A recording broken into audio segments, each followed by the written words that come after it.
No, ezt nem gondoltam volna, de megkívánja emberét ez a vásározás. A délelőtti programok után annyira felgyorsultak az események, hogy egyszerűen nem volt időm rögzíteni a történteket. Így a helyhűséggel adósotok leszek, mondjuk így maradok adósotok, és ezennel ismét itthonról kell jelentkeznem, háziba öltözve.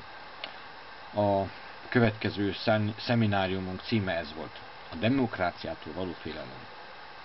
Résztvevők Stefan Jansson, Sverker Gustafsson, Gabriel Byström, a beszélgetés Carl Tham vezette. No, ennyire fekete nem volt a helyzet, vagy nem az. De van néhány kérdésem. Hogyan lesz az irracionálisan döntő és erőszakos tömegből a demokrácia alapja? Hogyan éli túl, nem meg, az egyén a fogyasztói és tömegtársadalmak menetelését a tökéletesség felé?